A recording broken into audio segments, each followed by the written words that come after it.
Bu tanınmış siyasetçi Galina Morozovanın seçki qabağı çıxışındandır. Поэтому сегодня я предлагаю Buna görə də mən bugün Rusiya Federasiyasının prezidenti seçkilərində öz namizədliyimi irəli sürürəm. Məni siyasətə iki ağrı gətirdi. Uşaqlara görə hiss elədiyim ağrı, özüm 4 övlad anasıyam. Bir də yaşlı insanlara görə duyduğum ağrı. боль не только моя.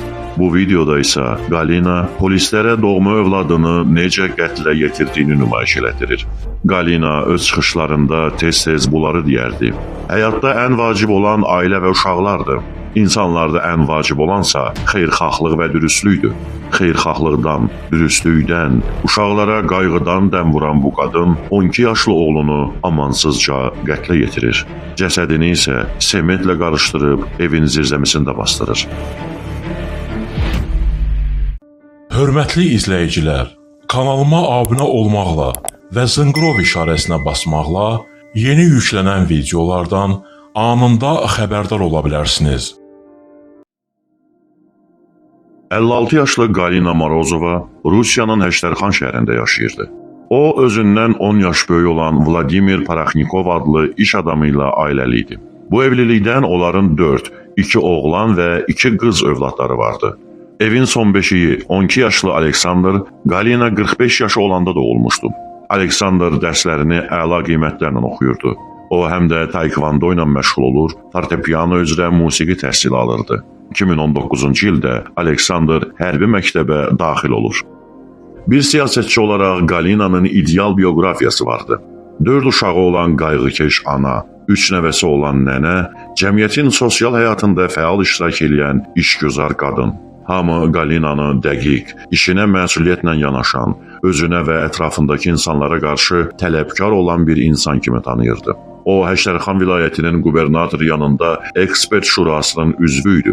Bununla yanaşı Galina aktiv şəkildə siyasi fəaliyyətlə də məşğul olurdu. O, uzun müddət Ədalətli Rusiya partiyasında fəaliyyət göstərmişdi. Sonradan Galina partiya sıralarını tərk edir və 2019-cu ildə Yeni Sosializm naminə partiyasına qoşulur. O, 2018-ci ildə Həştərxan şəhərinin meri, 2019-cu ildə isə Həştərxan vilayətinin qubernatoru vəzifəsinə öz namizədliyini irəli sürmüşdü.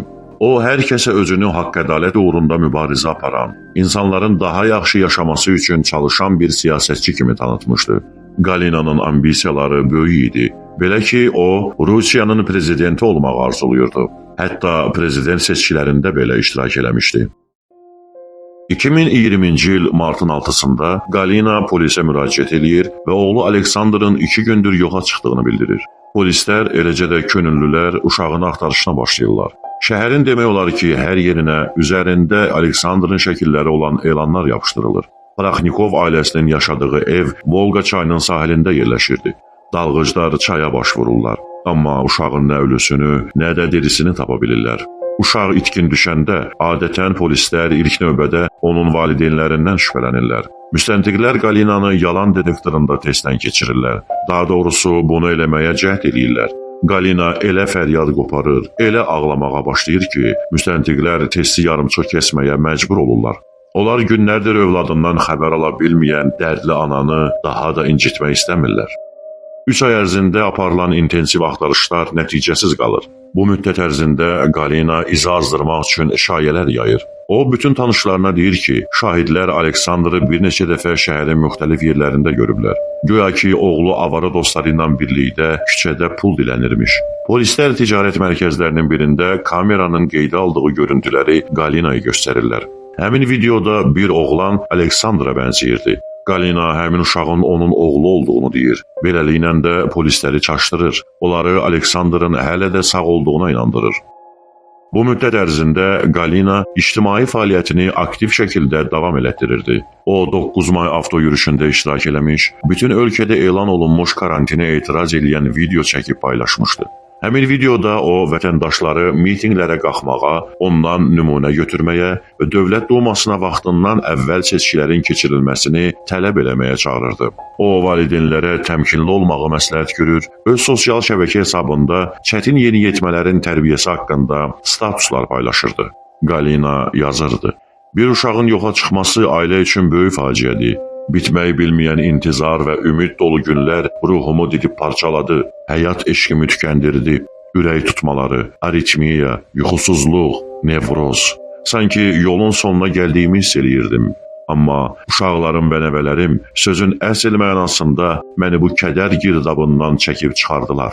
Bu cümlələri oxuduqda adama elə gəlir ki, törətdiyi əməldən peşman olan Galina mənəvi istirab çəkir. Amma onun daha sonra yazdığı sözlər insanı heyrətə gətirir. Galina oğlunun davranışında olan problemlərdə kapitalizm quruluşunu günahlandırır və insanları üzv olduğu yeni sosializm naminə partiyasına qoşulmağa çağırırdı. Oğlunu qətlə yetirmiş Galina övladının ölümündən belə faydalanır, üzv olduğu partiyanın təbliğatı üçün istifadə eləyirdi. Bütün şəhər onun oğlunu axtaranda Galina heç nə olmamış kimi öz səhifəsində işi ilə əlaqədar videolar paylaşır, siyasi çağırışlar eləyirdi. İlk olaraq Galinadan onun həyat yoldaşı Vladimir şübhələnir. Aleksandrın yoxa çıxmasından bir ay sonra bacısı valideynlərinin mübahisəsinə şahid olur. Galina otağına çəkilib qapını arxadan bağlamışdı. Vladimir isə qapını döyüb qışqırırdı. Bilirəm ki, bunu sən eləmisən. Bilmirəm necə, nə cür, amma əminəm ki, oğlumuzun itkin düşməsində sənin əlin var. Çoxları Paraxnikov ailəsinə qibtə ilə baxırdı. Böyük evdə yaşayan, varlı, imkanlı, cəmiyyətdə böyük hörmət və nüfuz sahibi olan bir ailə. Amma heç nə kənardan göründüyü kimi değildi. Hadisədən 6 ay əvvəl Galina ərinə boşanmaq istədiyini bildirir. Galina üçün birinci yerdə onun işi və siyasi karyerası idi. O həyatında tamamilə yeni bir səhifə açmaq, yeni həyata başlamaq istəyirdi və bu yeni həyatda onun həyat yoldaşına, övladlarına yer yox idi. Galina evi tərk edir və ayrı yaşamağa başlayır. Bundan bərk sarsılan Vladimir infarkt keçirir. Onu xəstəxanaya yerləşdirirlər. Valideynlərinin ayrılacağı xəbəri Aleksandrı çox narahat eləyirdi. O anasına nifrət eləyirdi. Aleksandr anası ilə bütün əlaqələri kəsir. 3 aydan sonra yeni il ərəfəsində Galina evə qayıdır. O, Aleksandra bahalı hədiyyələr verir, onun sevgisini yenidən qazanmağa çalışır. Amma atasını atıb getdiyinə görə Aleksandr heç cürə anasını bağışlaya bilmirdi.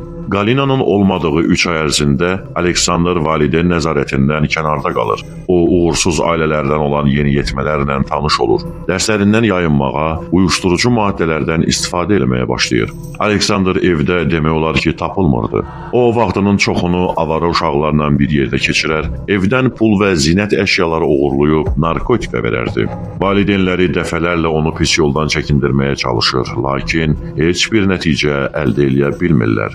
Aleksandr yeni dostları ilə əlaqəni kəsməkdən, reabilitasiya mərkəzində müalicə almaqdan qəti şəkildə imtina eləyirdi.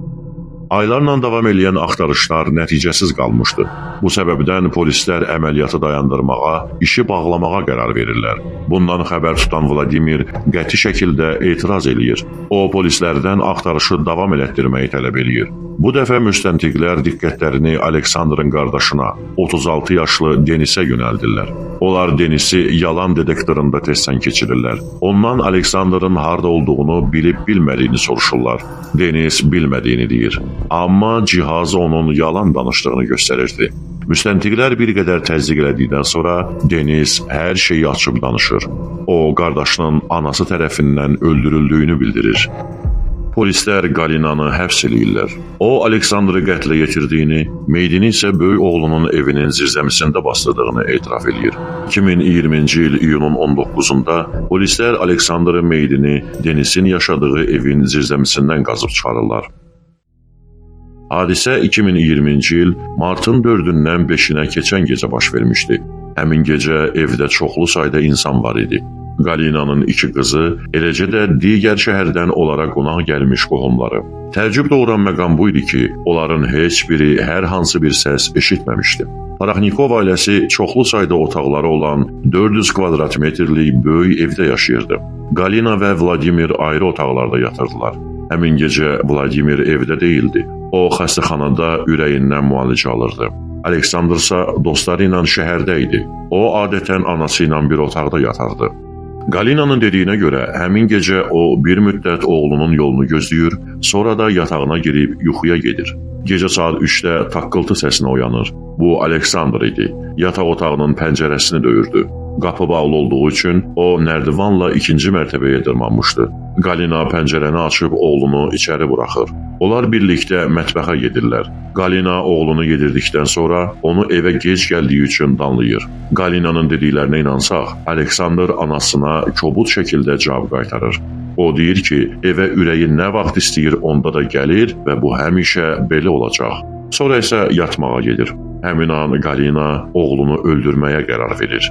O, saç rəyləmək üçün istifadə olunan plastik fırçanı götürür və onun dəstəyinin ucunu bıçaqla yonaraq sivriləşdirir. Sonra isə səhər saat 5-də oğlunun çarpayısına yaxınlaşır. Galina əlindəki fırçanı yuxarı qaldırır və onun iti ucunu var gücü ilə şirin yuxuya getmiş Aleksandrın qulağına soxur. Uşaq yuxudan oyanaraq dəhşət içində anasına baxır. Elə bu an Galina əlindəki 3 kiloluq qanteli düz 2 dəfə oğlunun başına endirir. Güclü zərbə nəticəsində qan otağın divarlarına fışqırır. Galina qan izlərini təmizlədikdən sonra oğlunun meydini sürüyərək birinci mərtəbəyə endirir və avtomobilin arxa oturacağına qoyur. Sonra qanteli, fırçanı və Aleksandrın telefonunu yaxınlıqdakı çaya atır. Daha sonra avtomobili böyük oğlu Denisin evinə sürür. Denisin yaşadığı həyət böyük idi və orada 2 ev vardı. Evlərdən birində o həyat yoldaşı və uşaqları ilə birlikdə qalırdı.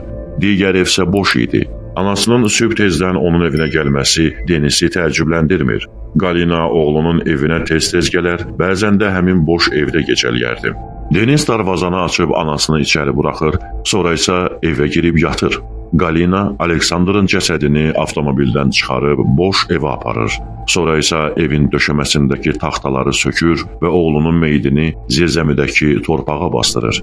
Amma sonra düşünür ki, meyit çürüməyə başlayanda qoxu ətrafa yayıla bilər. Bu səbəbdən o cəsədi sementləməyə qərar verir.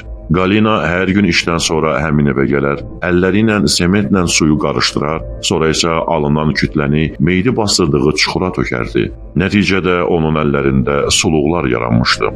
Günlərin birində kiçik qızı Galinanın əllərinin yaralar içində olduğuna diqqət yetirir və anasından bunun səbəbini soruşur. Galina cavabında deyir ki, əllərini qamışdıqda Aleksandrı axtararkən zədələyib. Bundan bərk təsirlənən qızı anasının qarşısında diz çökür, onun əllərini öpür və deyir ki, anacan, narahat olma, biz onu mütləq tapacağıq. Həmin an qızın heç ağlına da gəlməzdi ki, o qatilin əllərini öpür, qardaşının qanına batmış əlləri. Qətildən bir həftə sonra Galina Denisi öz evinə çağırır və yalvarır ki, üzərində İsa Məsihin təsviri olan ikonanın qarşısında diz çöksün. Denis elə də eləyir. Sonra Galina deyir ki, indi sənə bir sirr açacağam. Allaha, İsa Peyğəmbərə, İncilə and iç ki, bunu heç kimə deməyəcəksən. Galina özü çox dindar idi və övladlarını da bu cür tərbiyə eləmişdi. Deniz and içdikdən sonra Galina ağlayaraq Aleksandrı öldürdüyünü etiraf eləyir. Denisin anasına yazığı gəlir. O, Galinaya sementi qarışdırmaqda və meyidi betonlamaqda kömək eləyir. Galina məhkəmədə törətdiyi cinayətin motivini belə izah eləyir. O deyir ki, Aleksandr travma ilə doğulmuşdu. Bu da onun psixi inkişafında, davranışında öz əksini tapmışdı. Galina oğlunun aqressiv olduğunu, bacılarını döydüyünü, bıçaqla ailə üzvlərini hədələdiyini deyir. O, Aleksandrın uyuşturucu maddələrdən istifadə elədiyini, evdən pul oğurladığını bildirir. Güya ki, Galina bütün bunlardan təngə gəlir və övladını öldürməyə qərar verir. Galinanın bəzi qohumları onun dediklərini təsdiqləyirlər. Aleksandrın narkotik qəbul elədiyini, çox əsəb olduğunu qeyd edirlər. Müəllimləri isə əksinə, onun ünsiyyətçil, mehriban bir şagird olduğunu və aqressiv olmadığını söyləyirlər. Psixiatr Galinanı müayinə eləyir və belə qərara gəlir ki, o cinayəti törədərkən anlaqlı vəziyyətdə olub. Həkim qadında heç bir psixoloji pozğunluq aşkar eləmir. Mütəxəssis Galinanı kinli, inadkar, təkəbbürlü, şöhrətpərəz, dominant, özünü həmişə haqlı hesab eləyən bir şəxs kimi xarakterizə eləyir. Məhkəmə prosesi 6 ay çəkir. 2020-ci ilin dekabrında keçirilən yekun məhkəmədə Galina Morozova 14 il müddətinə azadlıqdan məhrum edilir. 3 ay ərzində anasına meyidi gizlətməkdə, cinayəti örtbasdır eləməkdə kömək eləyən Deniz məsuliyyətə cəlb edilmir. Ona heç bir cəza verilmir. Buna səbəb Denizin hər şeyi etiraf eləməsi idi. Əgər o qardaşının anası tərəfindən öldürüldüyünü deməsəydi, çox güman ki, cinayət işi açılmamış qalacaqdı. Galina da heç nə olmamış kimi həyatına davam eləyəcək, əvvəlki kimi öz çıxışlarında haqdan, hüquqdan, ədalətdən, humanizmdən dəm vuracaqdı.